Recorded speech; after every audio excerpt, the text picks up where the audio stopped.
اس کا مطلب یہ نہیں ہے کہ جس کی عمر زیادہ ہے وہ دین پر سٹینڈ لے نہیں سکتا. صرف ایک یہاں پر ایوریج کیا، پروبیبلٹی کی بات کی جا رہی ہے. پروبیبلٹی زیادہ ینگ لوگوں کی ہوتی ہے. جو 50 سال تک کی عمر کے ہوتے ہیں وہ پھر بھی قبول کر لیتے ہیں. جو عمر بڑھتی چلی جاتی ہے مشکل سے مشکل ہوتا چلا جاتا ہے سٹینڈ لینا یا مخالفتوں کو برداشت کرنا. بعض دفعہ ہمیں کیا خیال آتا ہے، ہم کہتے ہیں بھی ہم ینگ ہیں تو بڑا مشکل ہے، جب بڑے ہو جائیں گے تو آسان ہو جائے گا. نہیں، الٹا ہوتا ہے. چھوٹا سا پودا ہوتا ہے، ایک سیپلنگ آپ لگائیں، چھوٹے سے پودے کو مولڈ کر لینا، وہ فلیکسیبل ہوتا ہے، اس کو مولڈ کر لینا آسان ہوتا ہے. ایک دفعہ وہ درخت بن جائے تو وہ ٹوٹ جاتا ہے، مڑ نہیں سکتا نا، جھک نہیں سکتا، یہ مسئلہ ہو جاتا ہے.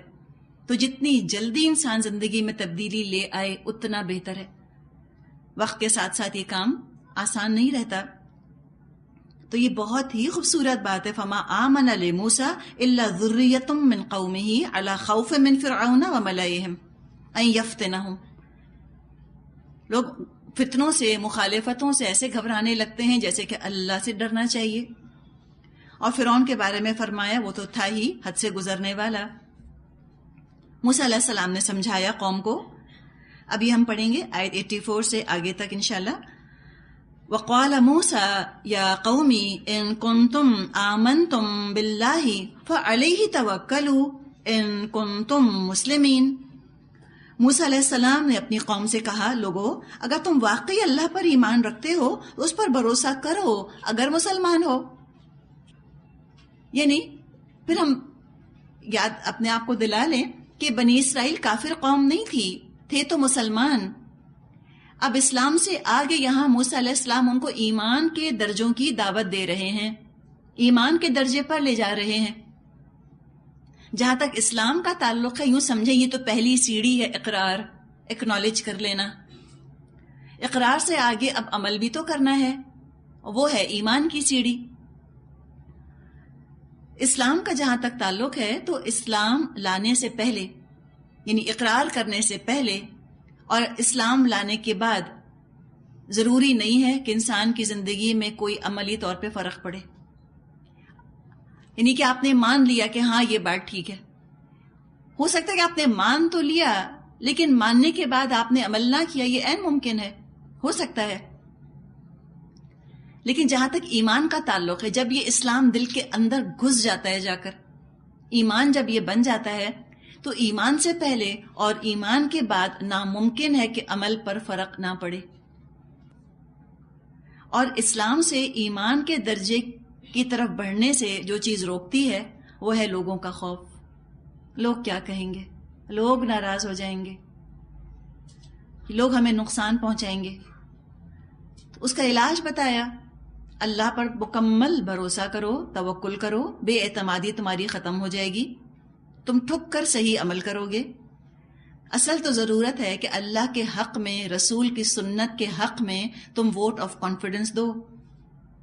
یاد رکھو، لا حول ولا قوت الا باللہ. کوئی طاقت نہیں، کوئی قوت نہیں کسی کے پاس سوائے اللہ کے. ہم کہتے ہیں نا ما شاء اللہ، جو اللہ چاہے، ان شاء اللہ، اگر اللہ نے چاہا.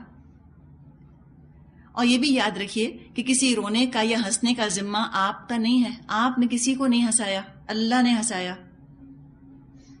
آپ کے دین چھوڑنے سے کوئی ہنسا، یہ مت کبھی سمجھیے گا کہ میں نے دین چھوڑا، میں نے عمل نہ کیا تو لوگ راضی ہو گئے مجھ سے. ان کو تو راضی ہونا ہی تھا، اللہ ان کو راضی کر دیتا آپ سے. آپ دین نہ بھی چھوڑتے تب بھی اللہ راضی کر دیتا. آپ نے غلط فیصلہ کیا، آپ نے کیوں دین چھوڑا؟ اور کبھی یہ مت سوچیے کہ میرے دین پہ عمل کرنے کی وجہ سے یہ رو رہے ہیں. وہ ویسے بھی روتے، اللہ نے لکھ دیا تھا ان کی قسمت میں کہ یہ روئیں گے. تو آپ اگر دین پر عمل کر رہے ہیں اس کی وجہ سے وہ نہیں رو رہے. آپ عمل کیجئے. رلانا اور ہنسانا، غم دینا اور خوشیاں دینا، یہ آپ کا کام نہیں. اگر کوئی غم دینے لگ جائے اور خوشیاں دینے لگ جائے وہ تو خدا بن گیا. تو ہم نے کیا خدا سمجھا اپنے آپ کو کہ مجھ میں اتنی طاقت ہے کہ میں لوگوں کو خوش کر سکوں، میں لوگوں کو ناراض کر سکوں؟ ہم نے اوور ایسٹیمیٹ کیا ہے اپنے آپ کو. ہم نے اپنا صحیح اندازہ نہیں لگایا. ہم اپنے مقام سے ہٹ گئے. ہم تکبر کا شکار ہو رہے ہیں. اللہ ہنساتا ہے، اللہ رلاتا ہے، ہمارا کام ہے اللہ کی اطاعت۔ تو فرمایا کہ تم اللہ پر توکل کرو اگر تم واقعی فرما بردار ہو۔ تو کہہ دینا بہت آسان ہے نا کہ فلاں چیز ٹھیک ہے، لیکن دل کا اس پر ٹھک جانا، یقین کے درجے کو پہنچ جانا، یہ بڑا مشکل کام ہے۔ قرآن کی تھیوری پڑھ لینا کیا مشکل ہے، یاد کر لیں، رٹ لیں ترجمہ۔ قرآن پر پریکٹس، قرآن پر عمل، قرآن کو پریکٹس میں ڈالنا، یہ ہے جہاں پر کہ ایمان کی ضرورت پڑتی ہے انسان کو۔ فَقَالُوا عَلَى اللَّهِ تَوَكَّلْنَا، انہوں نے جواب دیا ہم نے اللہ ہی پر بھروسہ کیا۔ کس نے کہا؟ جو نوجوان عمل پر آ رہے تھے، انہوں نے کہا ہم نے اللہ پر توکل کیا۔ اور جب انہوں نے اللہ پر توکل کیا تو اس کا مطلب ہے کہ اب وہ مشکلات کے لیے ذہنی طور پہ تیار ہیں، وہ آمادہ ہیں اس بات پہ کہ ہاں ٹھیک ہے مشکلات آئیں گی، ہم برداشت کریں گے۔ اب جب اللہ ہی پر توکل کر رہے ہیں تو پکارا بھی انہوں نے اللہ ہی کو۔ یہ نہیں کہا کہ موسیٰ تمہاری وجہ سے اتنے پرابلمز آ رہے ہیں، تم سالو کرو ہمارے مسائل، ہم نے تمہاری بات مانی ہے نا، تب دیکھو کتنی مشکل ہو رہی ہے، اب تم کرو نا حل ہمارے مسئلے۔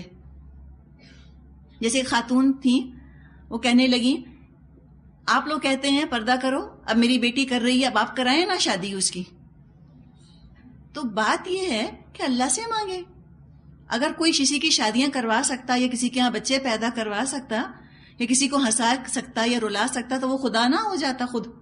وہ نہیں کر سکتا، اس نے تو حق بتایا ہے۔ اب عمل کرنے کے نتیجے میں اگر مشکلات آ رہی ہیں تو اللہ کو پکارو جس کی خاطر کیا۔ تو یہی آپ دیکھیے کہ یہ جو نوجوان تھے یا جو بھی تھے بنی اسرائیل میں سے جو کہ عمل پر آگے تھے، جب مشکلات کا خوف آیا، آزمائشوں کا خطرہ سامنے آیا، انہوں نے اپنے رب کو پکارا جس رب کی خاطر وہ آزمائشیں اٹھانے پر تیار تھے۔ موسیٰ علیہ السلام پر کوئی بلیم نہیں، کوئی الزام نہیں ان پہ دھرا، انہوں نے آ کر اللہ کو پکارا، ربنا، اے ہمارے رب، لا تجعلنا فتنة للقوم الظالمین ونجنا برحمتک من القوم الکافرین۔ اے ہمارے رب، ہمیں ظالم لوگوں کے لیے فتنہ نہ بنا اور اپنی رحمت سے ہم کو کافروں سے نجات دے۔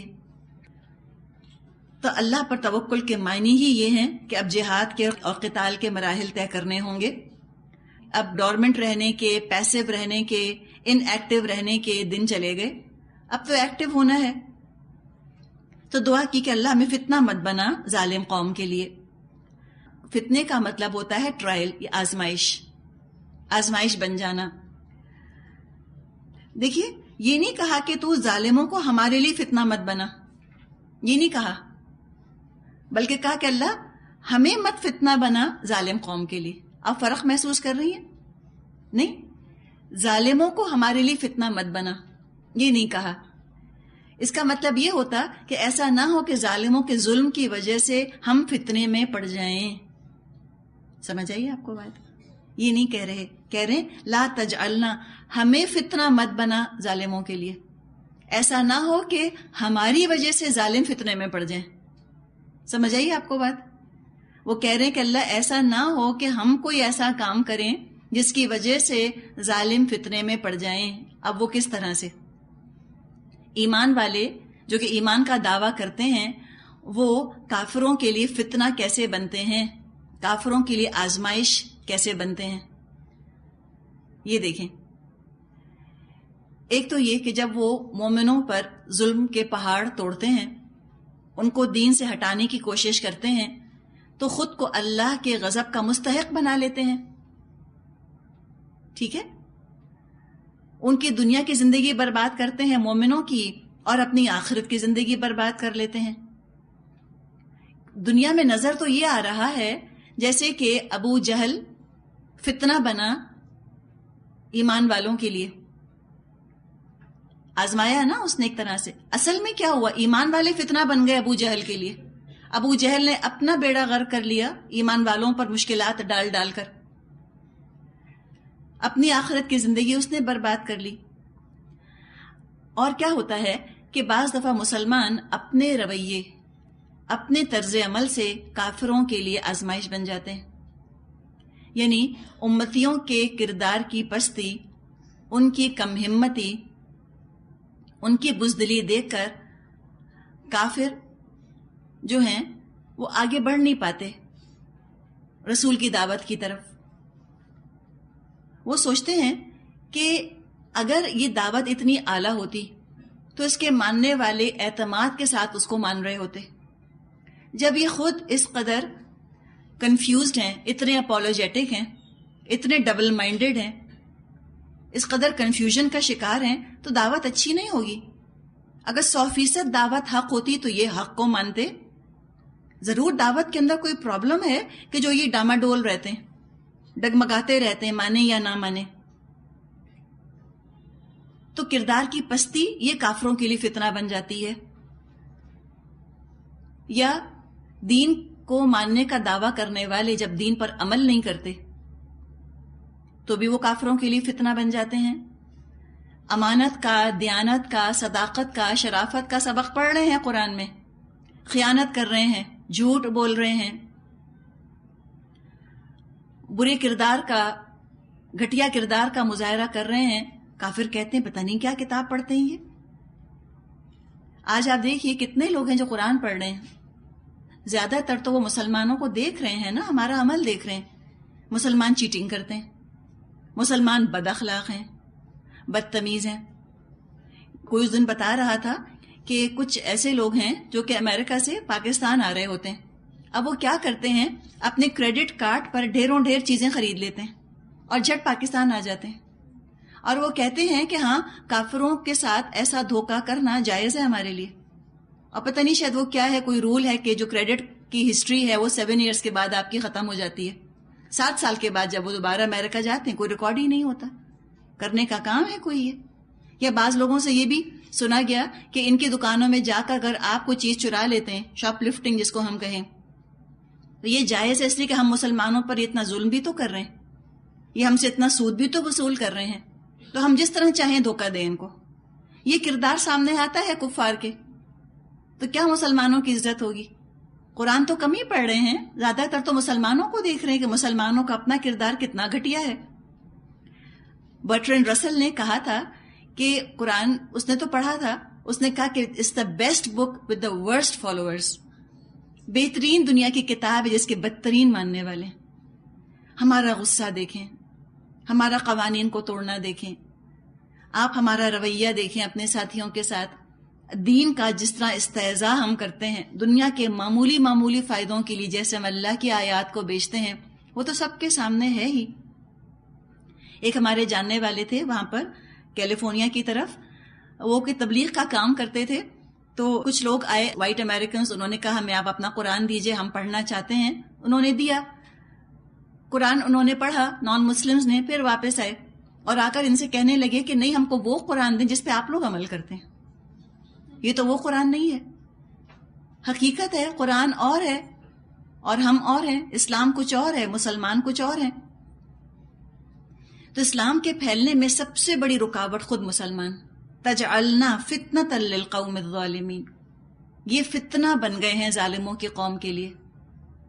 وہ کہتے ہیں کہ اتنے گھٹیا ہیں قرآن کے پڑھنے والے، تو نعوذ باللہ وہ دعوت کتنی گھٹیا ہوگی. سب سے زیادہ بدنامی اسلام کی مسلمانوں کے ہاتھوں آج ہو رہی ہے. ہم انگلش میں کہتے ہیں نا with friends like these who needs enemies.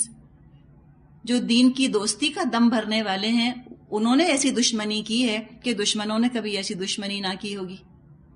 آپس کی پھوٹ ہے، آپس کی نا اتفاقی ہے.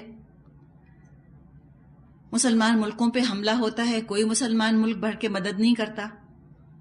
جیسے چچنیا کا کیس ہوا تھا، کسی مسلمان ملک نے آگے بڑھ کے مدد نہ کی چچنیا کی.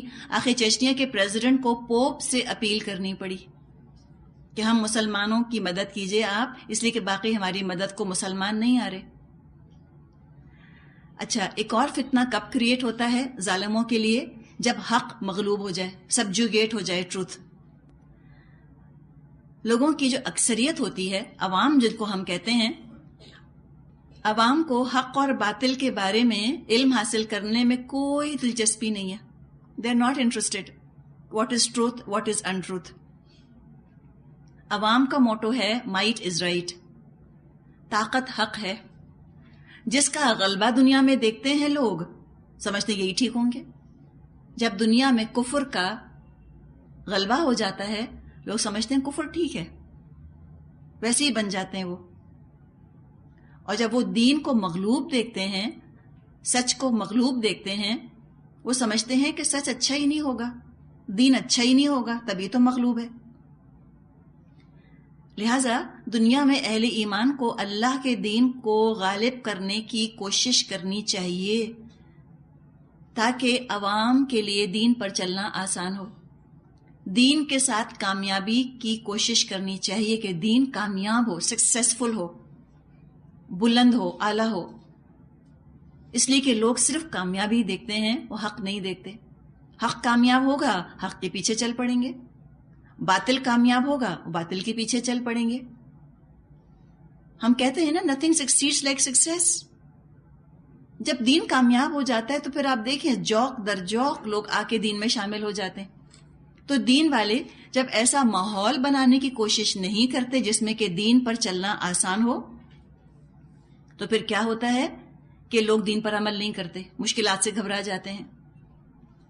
تو یہ مختلف چیزیں ہیں جس کی وجہ سے دین والے فتنہ بن جاتے ہیں ظالموں کی قوم کے لیے. اور ظالم جو ہیں وہ دین کو قبول نہیں کرتے. تو ایک کوشش کرنی چاہیے، کنسنٹریٹڈ ایفرٹ، کہ شکوک شبہات ختم ہوں، دین کے بارے میں کنفیوژنز ختم ہوں، تاکہ فتنہ ختم ہو جائے، حقدار کو حق مل جائے، عدل کا نظام قائم ہو، اور اللہ کا دین زندگی میں ایک پریکٹیکل نظام کی صورت میں لوگوں کے سامنے ہو. اب کیا ہوتا ہے؟ آزمائش ختم ہو جاتی ہے، فتنہ ختم ہو جاتا ہے. تو میجورٹی پھر دین قبول کر لیتے ہیں، ان کو انصاف اچھا لگتا ہے. ہینڈفل لوگ ہوتے ہیں، تھوڑے سے مٹھی بھر، جو کہ ظلم ہی کو پسند کرتے ہیں، ان کا پھر مقابلہ کیا جا سکتا ہے، ان کو ختم کیا جا سکتا ہے. سمجھ آئی آپ کو یہ بات؟ تو یہ بہت اہم پوائنٹ ہے کہ لا تجعلنا فتنة للقوم الظالمین. اللہ ہم ایمان والوں کو فتنہ مت بنا ظالموں کی قوم کے لیے. وَنَجِّنَا بِرَحْمَتِكَ مِنَ الْقَوْمِ الْكَافِرِينَ، اور اپنی رحمت سے ہم کو کافروں سے نجات دے دے.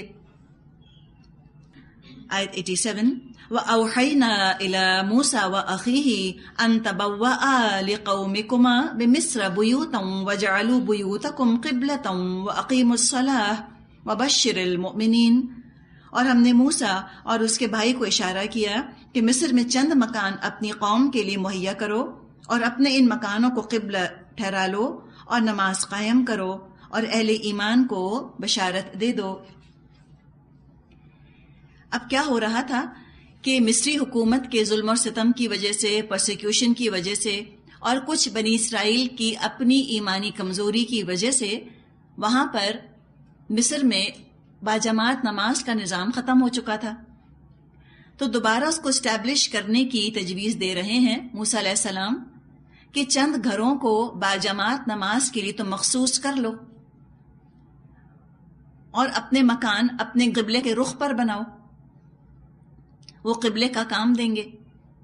یعنی جب ماحول اتنا مخالف ہو جائے، حالات اتنے خراب ہو جائیں، تو تم اپنے گھروں کے اندر بیٹھ کر دین کا کام شروع کر دو.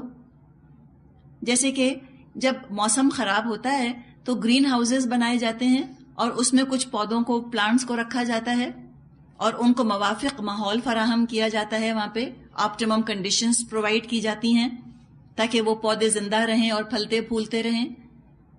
تو جب اتنی زیادہ ماحول میں مخالفت ہو جائے کہ کھلم کھلا دین کا کام کرنا ممکن نہ رہے، تو یہ مت کرو کہ تم دین کا کام بالکل چھوڑ دو. اب جو ہو سکے وہ کرو. اجتماعی طور پہ نہیں ہو رہا، انفرادی طور پہ کر لو، اپنے اپنے گھروں میں شروع کر دو. سب مل کر کسی گھر میں جمع ہو جاؤ، وہاں یہ کام شروع کر دو. تو یہ بات یہاں کی گئی ہے کہ اگر مسجدیں نہیں ہیں تو کوئی بات نہیں، تم کچھ گھروں کو ایک طرح سے قبلے کی طرح بنا لو، اور وہاں تم لوگ باجماعت نماز پڑھو، جمع ہو جاؤ، ایک دوسرے کی مدد کرو. اچھا، یہ جو یہاں پر ہم نے بات کی ہے کہ وَاجْعَلُوا بُيُوتَكُمْ قِبْلَةً، ایک ترجمہ تو آپ کو اس کا بتایا کہ اپنے گھروں ہی کو تم قبلہ بنا لو، ٹھیک ہے، مرکز اتحاد بنا لو اپنے گھروں کو. ایک اور ترجمہ کچھ مفسرین نے کیا ہے اس کا کہ اپنے وہ گھر قبلے کے رخ پر بناؤ جس میں کہ تم نماز پڑھ رہے ہو. اب سوال ہے کس قبلے کی بات کی جا رہی ہے؟ اس زمانے میں جو موسیٰ علیہ السلام کا دور تھا، موسیٰ علیہ السلام تو سلیمان علیہ السلام سے بہت پہلے تھے، 300 سال پہلے.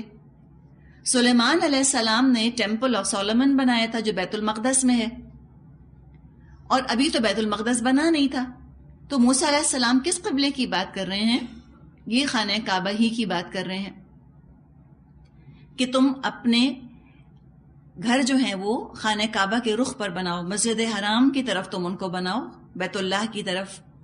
ہم نے جب یہ پڑھا تھا مضمون سورہ بقرہ میں تحویل قبلہ کا، تو وہاں یہ بات دہرا کر آئی تھی کہ ان کے علماء جو ہیں اہل کتاب کے یہ خوب جانتے ہیں کہ یہ حق ہے اللہ کی طرف سے. تو بنی اسرائیل کے علماء جانتے تھے کہ اول قبلہ تو بیت اللہ ہی تھا، اور بیت المقدس کو تو بعد میں قبلہ بنایا گیا. آگے فرمایا آیت نمبر 88، وَقَالَ مُوسَى رَبَّنَا إِنَّكَ آتَيْتَ فِرْعَوْنَ وَمَلَأَهُ زِينَةً وَأَمْوَالًا فِي الْحَيَاةِ الدُّنْيَا رَبَّنَا لِيُضِلُّوا عَن سَبِيلِكَ. موسیٰ علیہ السلام نے دعا کی، اے ہمارے رب، تو نے فرعون اور اس کے سرداروں کو دنیا کی زندگی میں زینت اور اموال سے نوازا ہے. اے رب، کیا یہ اس لیے ہے کہ وہ لوگوں کو تیری راہ سے بھٹکائیں؟ اب یہ بھی ایک اور بڑا ہی خوبصورت مقام ہے کہ جو ظالم ہیں وہ کیسے فتنہ بنتے ہیں ایمان والوں کے لیے. اب یہ موضوع ہے یہاں پر کہ جب فاسق اور فاجروں کے پاس مال اور دولت کی ریل پیل ہو جاتی ہے تو لوگ سمجھتے ہیں کہ ان کے پاس اللہ کی نعمت ہے، اگر اللہ ان سے ناراض ہوتا تو ان کو دنیا میں اتنا کچھ کیوں دیتا. لہذا اللہ کی نافرمانی کے ساتھ عزت اور دولت کا جمع ہو جانا یہ دنیا والوں کے لیے فتنہ بن جاتا ہے اور لوگوں کی گمراہی کے چانسز بڑھ جاتے ہیں. پھر یہ لوگ اپنے ریسورسز استعمال کرتے ہیں، حق کو دباتے ہیں. تو یہ موسیٰ علیہ السلام اللہ سے کہہ رہے ہیں کہ اللہ تو نے فرعون کو اور اس کے سرداروں کو زینت دی ہے اور مال دیا ہے دنیا کی زندگی میں، نتیجہ یہ نکلا ہے کہ اللہ یہ تیرے راستے سے لوگوں کو گمراہ کر رہے ہیں. زینت اور مال دو چیزوں کا ذکر ہے. زینت سے مراد ہے ظاہری خوبصورتی، اچھی شخصیت بھی زینت ہوتی ہے، بات کرنے کا اچھا انداز بھی زینت ہے، پوش ہونا، سوفسٹیکیٹڈ ہونا یہ بھی زینت ہے، پہننے اوڑھنے کا سلیقہ ہونا، اچھی شکل ہونا، خوبصورت گھر، خوبصورت لباس، خوبصورت سواریاں ہونا، یہ سب زینت ہے. دنیاوی علم بھی زینت ہے. اسی طرح باعزت عہدوں پر ہونا یہ بھی زینت ہے. آج کل ہم دیکھتے ہیں کہ ظالموں کے ہاتھ میں دنیا کی باغ دوڑ ہے، تو واقعی آج کل ایمان والوں کا امتحان بہت سخت ہے. ان کی عورتوں کو دیکھیں، نیلی نیلی آنکھیں، سنہری سنہری بال، کسی کی گرین آنکھیں، لال بال، کسی کا کچھ کمبینیشن، کسی کا کچھ. یہاں تو کالی آنکھیں کالے بال، کالی آنکھیں کالے بال، وہی ہے سب کچھ. ایک ہماری جاننے والی ہیں، وہ کینیڈا میں رہتی تھیں. وہاں پہلی دفعہ جب وہ گئیں، وہاں ان کی عورتوں کو دیکھا، کہنے لگی ہے سارے گناہ کر کے ایسی معصوم لگتی ہیں، اور ہم ساری عبادت کرتے ہیں تو بھی پھٹکار برستی ہیں. تو یہ واقعی انہوں نے جملہ کہا، لیکن آپ دیکھیں کہ زینت ہے نا کتنی ان کے پاس، کتنی خوبصورتی ہے وہاں پر. ایک اور خاتون آئی امریکہ سے، کہتی ہیں وہاں تو پتے بھی گرتے ہیں تو سلیقے سے، ہوا چلتی ہے پھر سب ایک طرف ہو جاتے ہیں، اور پتے بھی ایسے تھوڑی، ایسے براؤن رنگ کے. آٹم وہاں پہ جب آتی ہے تو وہاں پہ جو آٹم کے رنگ ہوتے ہیں، بگنڈی ہے اور ریڈ ہے، لگتا ہے کہ آگ لگ گئی ہے جیسے پتوں کو. اس قدر خوبصورت وہاں پر آٹم ہوتی ہے. اور جو حسن ہے، جو قدرتی مناظر ہیں، کوئی زینت کی کمی ہے؟ سمجھ نہیں آتا انسان کہاں دیکھے اور کہاں نہ دیکھے. اتنی نیچرل بیوٹی ہے وہاں پر. انسان اس قدر خوبصورت ہیں، ان کے لباس، ان کی رونقیں، ان کی چمک دمک، ہر چیز آپ دیکھ لیں، بہت کچھ ہے ان کے پاس. واقعی کیا ہو جاتا ہے ان چیزوں کی وجہ سے کہ یہ پھر ایمان والوں کے لیے فتنہ بن جاتی ہیں. اگر یہی ساری زینت، یہی سارا مال ایمان والوں کے پاس ہو تو لوگوں کے دل اسلام کی طرف مائل ہوں. اس لیے کہ کچھ لوگ جو ہیں وہ آنکھوں کے راستے دین پر آتے ہیں. اور کچھ لوگ ظاہری چیزوں کی وجہ سے دین سے ہٹ جاتے ہیں. تو یہ بات موسیٰ علیہ السلام نے یہاں فرمائی کہ اللہ ان کے پاس اتنی زینت ہے، خوبصورتی ہے، حسن ہے، اتنا مال دولت عہدے اور ڈگریز اور شہرت اور سب کچھ اللہ ان کے پاس ہے، ہو یہ رہا ہے کہ تیرے راستے سے گمراہ کر رہے ہیں. تو انہوں نے پھر دعا کی، ربنا، اے ہمارے رب، اطمس علی اموالہم، اللہ ان کے مال مٹا دے. یہ دعا کی کہ اللہ اتنا فتنہ بن گئے، اللہ ان کے مال مٹا دے. واشدد علی قلوبہم، اور اللہ تو ان کے دل سخت کر دے. فلا یؤمنوا حتی یروا العذاب العلیم، اور یہ اب ایمان نہ لائیں یہاں تک کہ یہ عذاب دیکھ لیں دردناک. کتنا دل دکھا ہوگا موسیٰ علیہ السلام کا جن کے دل سے یہ بد دعا نکلی ہے. اس لیے کہ رسول اپنی قوم کو بد دعا نہیں دیتے، جیسے کوئی ماں اپنے بچے کو بد دعا نہیں دیتی. اتنا زیادہ ظلم ڈھایا تھا فرعون نے، اتنی بربادی اس نے کی تھی ایمان والوں کی. اب اگر وہ ایمان لے آتا، مسلمان ہو جاتا، تو جس کو ہم انگلش میں کہتے ہیں getting the best of both the world's, فائدہ ہی فائدہ. تو انہوں نے دعا کی کہ اللہ اب نہ ایمان لائیں یہ لوگ، اللہ تو ان کے مال مٹا دے، ان کے دلوں کو سخت کر دے. اور جب تک یہ عذاب نہ دیکھ لیں، جب تک یہ ایمان نہ لائیں، تو مظلوم کی دعا تو عرش پہ جاتی ہے نا. اور وہ مظلوم جو کہ رسول ہو اللہ کا، تو سوچئے کہ جب فرماتا ہے مظلوم کی بد دعا اللہ قبول فرماتا ہے، چاہے وہ کافر کیوں نہ ہو، تو کہاں یہ رسول جو بد دعا کر رہے ہیں، وہ تو سیدھی عرش پر گئی. فرمایا قال قد اجیبت دعوتکما فاستقیما ولا تتبعانی سبیل الذین لا یعلمون. اللہ تعالیٰ نے جواب دیا، تم دونوں کی دعا قبول کی گئی، ثابت قدم رہو اور ان لوگوں کے طریقے کی ہرگز پیروی نہ کرو جو کہ علم نہیں رکھتے. تو یہ بتا دیا گیا کہ ٹھیک ہے دعا قبول ہو گئی، لیکن اس کا ظہور 40 سال کے بعد ہوا، فوراً نہیں ہوا. اپنے وقت پر اللہ تعالیٰ نے وہ بد دعا قبول کی اور فرمایا کہ ٹھیک ہے اب تم دونوں اپنے ایمان پر، اپنے عمل پر ثابت قدم رہنا اور ان لوگوں کی پیروی مت کرنا جو کہ علم نہیں رکھتے.